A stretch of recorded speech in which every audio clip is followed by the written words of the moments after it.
अब आपको आज की सबसे पावरफुल तस्वीर दिखाते हैं जो स्कॉटलैंड के ग्लासगो से आई है। वहां इस समय जलवायु परिवर्तन के मुद्दे पर COP26 सम्मेलन चल रहा है और इस तस्वीर में आप भारत के प्रधानमंत्री नरेंद्र मोदी को ब्रिटेन के प्रधानमंत्री बोरिस जॉनसन और संयुक्त राष्ट्र के महासचिव के साथ देख सकते हैं। इस मुलाकात के दौरान प्रधानमंत्री मोदी बोरिस जॉनसन के कंधे पर हाथ रखकर बात करते हुए नजर आ रहे हैं। इन तीनों के बीच में कोई विचार विमर्श चल रहा है और ब्रिटेन वही देश है जिसने भारत पर 190 वर्षों तक शासन किया है। हम इसी ब्रिटेन के गुलाम रहे हैं, लेकिन आज ये तस्वीर देखकर आपको अपने देश पर गर्व होना चाहिए। प्रधानमंत्री मोदी ने आज ही बोरिस जॉनसन से अलग से भी एक मुलाकात की जिसमें दोनों नेता थम्स अप करते हुए दिखाई दिए। प्रधानमंत्री ने COP26 में अब से कुछ देर पहले क्या कहा वो अब हम आपको सुनवाते हैं और फिर हम आपको बताएंगे कि ये जो COP26 है ये आखिर क्या है। आपने अखबारों में तो पढ़ा होगा लेकिन शायद आपको समझ में नहीं आया होगा। बहुत ही सरल भाषा में हम आपको बताएंगे ताकि आप आज क्रिकेट के साथ साथ जलवायु परिवर्तन के भी एक्सपर्ट बन जाएं। वैश्विक क्लाइमेट डिबेट में एडप्शन को उतना महत्व नहीं मिला है जितना मिटिगेशन को। यह उन विकासशील देशों के साथ अन्याय है जो क्लाइमेट चेंज से अधिक प्रभावित है।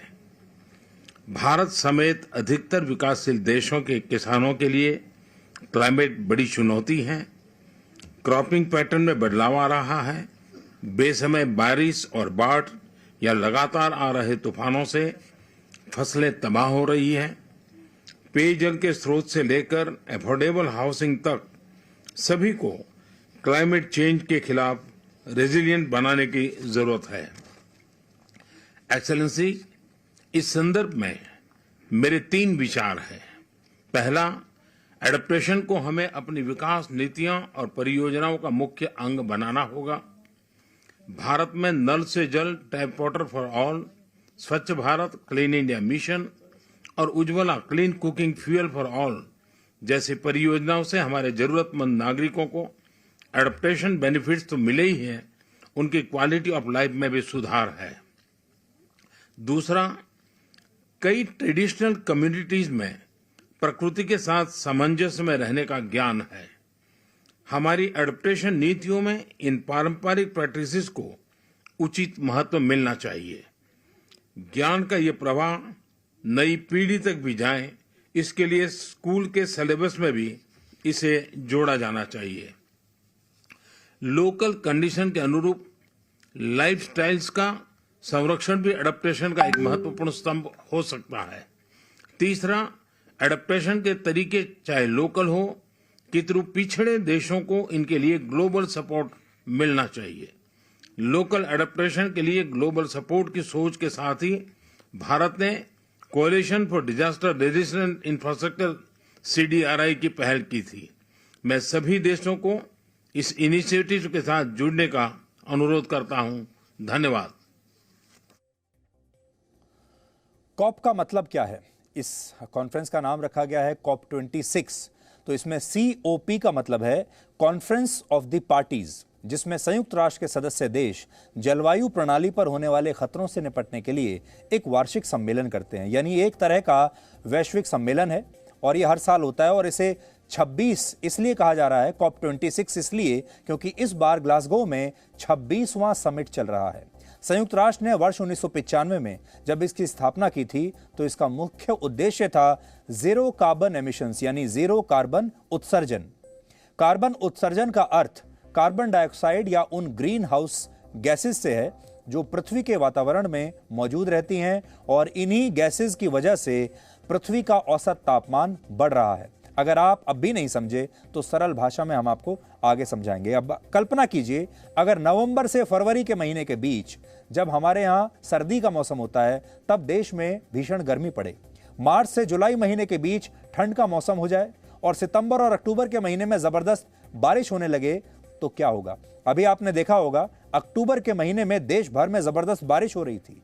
आपने देखा उत्तराखंड में बाढ़ आ गई, केरल में बाढ़ आ गई, जबकि इससे पहले आपने कभी अक्टूबर के महीने में ऐसी बारिश के बारे में सुना नहीं होगा। ये सब क्लाइमेट चेंज की वजह से, जलवायु परिवर्तन की वजह से। सोचकर देखिए, केरल जैसे राज्य में जहां औसतन हर 2 साल में बाढ़ आती है, वहां सूखा पड़ने लगे, और राजस्थान के रेगिस्तानी इलाकों में हर तीसरे महीने बाढ़ आने लगे तो क्या होगा। यह भी सोचकर देखिए, अगर ऊंचे पहाड़ी इलाकों में साल भर बर्फबारी ना हो और दिल्ली जैसे शहरों में बर्फ पड़ने लगे तो आपका जीवन कैसा होगा। आप शायद आज इसकी कल्पना ना कर पा रहे हो, लेकिन पृथ्वी का औसत तापमान ऐसे ही बढ़ता रहा तो ये कल्पना एक दिन सच साबित हो सकती है, और जो इलाके आज सूखे हैं वहां बाढ़ आ जाएगी, जहां बाढ़ आती है वहां सूखा पड़ेगा। और COP26 इन्हीं खतरों से निपटने के लिए हर साल ये सम्मेलन करता है। COP26 इसी को लेकर सम्मेलन है। लेकिन सोचने वाली बात यह है कि इससे दुनिया को अब तक हासिल क्या हुआ है। वर्ष 1995 में जब इसकी शुरुआत हुई, तब पूरी दुनिया में सालाना कार्बन उत्सर्जन 2350 करोड़ मीट्रिक टन था, जो 2021 में सालाना 4000 करोड़ मीट्रिक टन तक पहुंच गया। यानी 95 से लेकर, आप देखिए आपकी स्क्रीन पर आ रहा है, 2001 तक ये कितना बढ़ गया, 2350 से 4000 तक पहुंच गया। यानी जलवायु परिवर्तन को लेकर ये सम्मेलन तो हर साल होते हैं, लेकिन कार्बन उत्सर्जन में कोई कमी नहीं आई, और ऐसा लगता है कि दुनिया को इससे कोई फर्क भी नहीं पड़ता। भारत में जो लोग गांव में रहते हैं और इस समय हमारी खबर देख रहे होंगे, वो हो सकता है ऐसा सोचें कि उनके गांव में तो हवा आज भी साफ है, प्रदूषण भी नहीं है, इसलिए उनका इस खबर से क्या लेना देना। लोग जलवायु परिवर्तन को असल में शहरों की समस्या मानने लगे हैं, और शहर के लोग अपनी जिंदगी में इतने व्यस्त हैं कि उनके पास इस मुद्दे के लिए कोई समय नहीं, जबकि सच बहुत डराने वाला है। अब थोड़ा आपको डराने की हम कोशिश करते हैं। भारत में कृषि पूरी तरह बारिश पर निर्भर है। अगर जलवायु परिवर्तन की वजह से बारिश का मूड बिगड़ गया, वर्षा का मूड बिगड़ गया, तो इससे सबसे ज्यादा प्रभावित हमारे देश के किसान और खेतों में काम करने वाले मजदूर होंगे। अगर इससे कृषि को नुकसान पहुंचा तो देश में खाने पीने का संकट पैदा हो जाएगा। फसलों की पैदावार रिकॉर्ड स्तर तक घट जाएगी, और शहरों में तो इसकी वजह से पीने के पानी का संकट पैदा हो सकता है, और साफ पानी एक लग्जरी बन जाएगा। हो सकता है एक समय ऐसा भी आए जब पीने का पानी केवल उन्हीं लोगों को मिले जिनके पास पैसा है, जो अमीर है। अब आप सोचिए जलवायु परिवर्तन का मुद्दा कितना बड़ा है, लेकिन इसे लेकर ना तो लोग गंभीर हैं और ना ही बड़े बड़े देश गंभीर हैं। उदाहरण के लिए COP26 का लक्ष्य कार्बन उत्सर्जन को कम करना है, लेकिन यह विरोधाभास है कि इस सम्मेलन में शामिल होने के लिए अलग अलग देशों से 400 प्राइवेट जेट्स यानी 400 विमान स्कॉटलैंड के इस ग्लासगो शहर में उतरे हैं, जिनसे इन 400 विमानों से कुल मिलाकर 45,000 टन कार्बन उत्सर्जन होगा। यानी जो नेता कार्बन उत्सर्जन कम करने की बात करने के लिए यहां पहुंचे हैं, वो खुद इसका कितना पालन कर रहे हैं, आप इस बात से समझ सकते हैं। एक और बात जो पश्चिमी देश पूरी दुनिया को ये बताते हैं कि वो जलवायु परिवर्तन को लेकर बहुत चिंतित हैं, उनका कड़वा सच ये है कि आज पृथ्वी जिस संकट से गुजर रही है, उसमें सबसे बड़ी भूमिका इन्हीं देशों की है। माना जाता है कि औद्योगिक क्रांति की शुरुआत 19वीं शताब्दी में इंग्लैंड के मैनचेस्टर शहर से हुई थी, और बाद में लगभग सभी पश्चिमी देशों ने इसका फायदा उठाया और बहुत पैसा कमाया, और जो पैसा उन्होंने उस समय कमा लिया, आज उसी की वजह से ये इतने अमीर देश बने। बड़े बड़े कारखाने और उद्योगों के दम पर ये देश बहुत तेजी से अमीर होते चले गए, और इस दौरान इन्होंने पृथ्वी के स्वास्थ्य का बिल्कुल ध्यान नहीं रखा। 150 वर्षों तक इन पश्चिमी देशों ने प्राकृतिक संसाधनों का असीमित दोहन किया, और जब भारत और अफ्रीकी देशों ने आजादी के बाद औद्योगिक बदलाव अपने देशों में करने शुरू किए, तो इन देशों को, ये जो पश्चिमी देश हैं, इन्हें अचानक से पृथ्वी की चिंता होने लगी। यानी जब हमने अपने यहाँ कारखाने लगाने शुरू किए तो इन्होंने कहा कि नहीं, आप तो पर्यावरण को खराब कर रहे हैं। आज ये पश्चिमी देश चाहते हैं कि कार्बन उत्सर्जन पूरी तरह खत्म हो जाए। हालांकि इन पश्चिमी देशों को आज भी पृथ्वी के स्वास्थ्य से ज्यादा अपने मुनाफे की चिंता है। 2 पॉइंट्स में आप समझिए।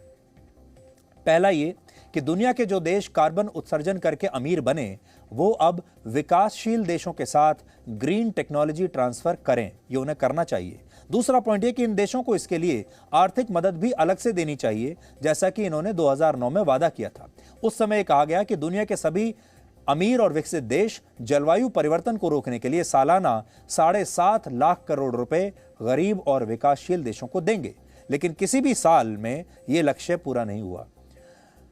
ग्रीन टेक्नोलॉजी ट्रांसफर करने के मामले में भी ये देश बिजनेस अपॉर्चुनिटीज देखने लगे, और इन देशों में इसके नाम पर कई बड़ी बड़ी कंपनियों का निर्माण शुरू हो गया। यानी जो ये टेक्नोलॉजी भी देना चाहते हैं उसे ये बेचना चाहते हैं, उसमें भी मुनाफा कमाना चाहते हैं। यूनाइटेड नेशंस के inter governmental panel on climate change की जो लेटेस्ट रिपोर्ट है उसके मुताबिक पृथ्वी का तापमान वर्ष 2040 तक यानी अगले 20 वर्षों में 1.5 डिग्री सेल्सियस 1.5 डिग्री सेल्सियस से ज्यादा बढ़ जाएगा। यानी गर्मी और बढ़ेगी।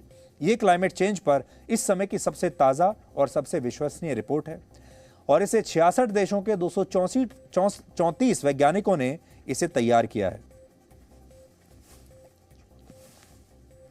इस रिपोर्ट के मुताबिक अब दुनिया में पहले से ज्यादा सूखा पड़ेगा, ज्यादा तूफान आएंगे, बेमौसम बारिश होगी। एशिया में पहले से ज्यादा लू चलेगी क्योंकि हिंद महासागर पूरी दुनिया के मुकाबले ज्यादा तेजी से गर्म हो रहा है और इसकी वजह से भारत जैसे देशों में पहले से ज्यादा गर्मी पड़ेगी, ज्यादा बाढ़ आएगी और मॉनसून का जो पैटर्न है वो भी बिगड़ जाएगा जो कि शुरू हो चुका है।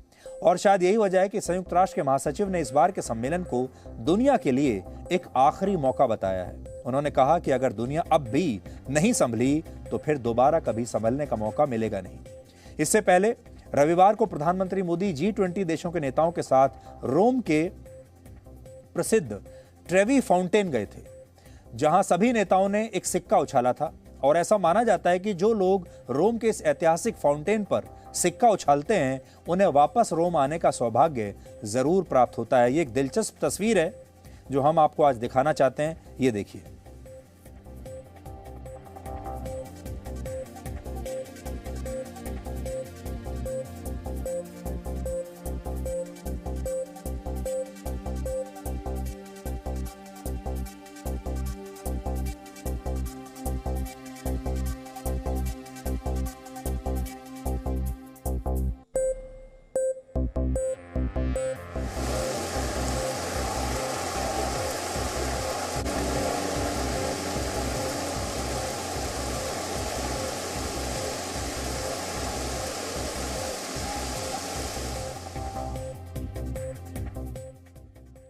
तो बड़ी बात यह है कि क्लाइमेट चेंज, जलवायु परिवर्तन एक ऐसा मुद्दा है जिसे लेकर जागरूकता की बहुत ज़्यादा आवश्यकता है। सरकारों को जागरूक होने की आवश्यकता है, देशों को जागरूक होने की आवश्यकता है। और जैसा कि हमने आपको आज पहले बताया कि जैसे क्रिकेट को एक उद्योग बना दिया गया है, इसी तरह जो पश्चिमी देश हैं, बड़े बड़े देश, वो अब क्लाइमेट चेंज को भी एक बहुत बड़ा उद्योग बना देना चाहते हैं और ये लोग चाहते हैं कि उससे भी पैसा कमाया जाए, जो टेक्नोलॉजी ट्रांसफ़र हो उससे भी पैसा कमाया जाए।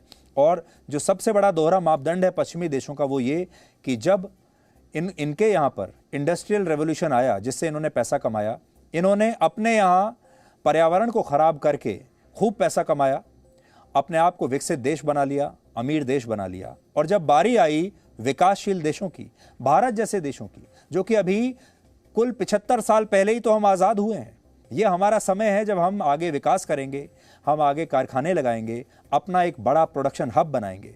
और अब ये सारे पश्चिमी देश हम जैसे देशों को ये बताते हैं कि आप ये सारे काम करके आप पर्यावरण को ख़राब कर रहे हैं, आप क्लाइमेट चेंज को बढ़ावा दे रहे हैं और आपको यहाँ पर रुकना होगा। ये एक बड़ा मुद्दा है और आने वाले समय में ये एक और बहुत बड़ा मुद्दा बनेगा। लेकिन एक बात याद रखिए कि आप इसे सिर्फ वैज्ञानिकों का मुद्दा मत समझिए, समिट्स का, कॉन्फ्रेंस का, सेमिनार्स का मुद्दा मत समझिए। ये मुद्दा आपके जीवन पर, आपके रोजगार पर, सबसे बड़ी बात यह है कि आपकी जो आने वाली पीढ़ी है, जैसा हम आपको आज बता रहे हैं कि और 20 साल के बाद टेम्परेचर भारत का और बढ़ जाएगा, पूरी धरती का, पृथ्वी का बढ़ जाएगा, तो ये आपके अगली पीढ़ी पर भी असर डालेगा, आपके रोजगार पर असर डालेगा, आपके पूरे जीवन पर इसका असर आएगा। और आपको तब ये पता चलेगा जब अक्टूबर की तरह जैसे इस बार हुआ, बेमौसम बरसात होगी, बेमौसम बर्फ पड़ेगी और आपको ये समझ में नहीं आएगा कि जो मौसम है ये आपके साथ किस तरह का खेल खेल रहा है।